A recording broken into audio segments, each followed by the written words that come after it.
जय हिंद दोस्तों, आप सभी का स्वागत है हमारे यूट्यूब चैनल एजुकेशन अड्डा विद बीके सर में। आज हम लोग बात करेंगे एक सुप्रीम कोर्ट के द्वारा जो है मतलब केंद्र सरकार से कह सकते हैं कि उसने जो है अपनी तरफ से एक प्रश्न पूछा है, तो उसी के बारे में है कि जैसे Supreme Court considered question of timeline for speaker to decide on defection, यानी कि जो दल बदल अधिनियम है उसके तहत जो सांसदों का जो है संसद यानी कि संसद सदस्यों के ऊपर जो है निर्णय लेता है स्पीकर के द्वारा, उसमें जो है कोई समय सीमा की जो है बात नहीं की गई है। तो उसी से संबंधित एक प्रश्न पूछा गया है कि मतलब, तो उसी के बारे में जो है हम लोग आज डिस्कस करेंगे। तो देख लेते हैं क्या है खबर यह है कि सुप्रीम कोर्ट ने अभी हाल ही में मंगलवार को पूछा कि क्या संवैधानिक अदालतें स्पीकर जो संविधान की 10वीं अनुसूची के तहत अर्धन्यायिक प्राधिकरण के रूप में काम करते हैं को एक निश्चित समय सीमा में अयोग्यता वाले याचिका पर फैसला देने का निर्देश नहीं दे सकती। यानी कि जो संवैधानिक अदालत है वो स्पीकर को यह आदेश नहीं दे सकती है कि जो मतलब कि 10वीं अनुसूची के तहत जो यानी कि दल बदल कानून है उसके तहत जो अयोग्यता के प्रश्न पर जो है निर्णय लेते हैं। निर्णय कौन लेता है? स्पीकर लेते हैं। आप लोगों को तो पता होगा ही। तो स्पीकर जो निर्णय लेते हैं उसमें कोई समय सीमा की बात नहीं की गई कि हाँ आपको 10 दिन में देना है निर्णय या 15 दिन में देना है। तो उसी चीज़ के बारे में है। तो आइए सबसे पहले देख लेते हैं दल बदल विरोधी कानून क्या है। तो दल बदल विरोधी कानून जो है एक पार्टी छोड़कर दूसरी पार्टी में जाने पर, यानी कि दल बदल जो विरोधी कानून है वो, जैसे मान लीजिए एक पार्टी है भाई, यहाँ पर तो केंद्र में 2 ही पार्टी अभी इस समय देखने को मिल रही है मुख्य रूप से। तो ऐसे एक पार्टी से दूसरी पार्टी में जाने पर संसद सदस्यों का और विधानसभा सदस्यों को दंडित करता है ये दल बदल विरोधी कानून। अब उसको दंड कैसे मिलता है? दंडित करने का मतलब किस प्रकार से? तो विधायकों को दल बदलने से हतोत्साहित करके सरकारों में स्थिरता लाने के लिए संसद ने वर्ष 1985 में संविधान की 10वीं अनुसूची के रूप में इसको जोड़ा गया था, दल बदल विरोधी कानून को। यानी कि जो विधायक थे और सांसद थे ये जो है एक पार्टी से दूसरे पार्टी में जब जाते हैं तो सरकारें अस्थिर होती हैं। तो उसको जो है सरकारों में स्थिरता लाने के लिए 1985 में इसको संविधान संशोधन के माध्यम से जोड़ा गया था। वो कौन सा संविधान संशोधन था जिसके माध्यम से जोड़ा गया था? तो वो 52वां संविधान संशोधन था, अधिनियम 1985 के माध्यम से इसको जो है दल बदल को जो है इसमें जोड़ा गया था। अब इसी आधार पर निर्वाचित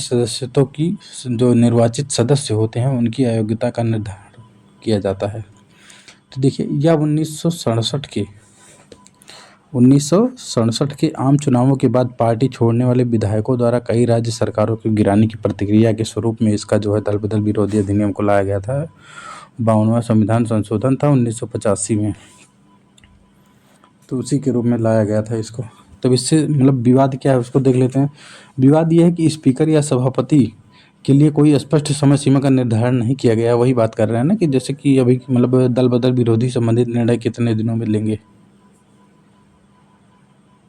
तो उसी से संबंधित है।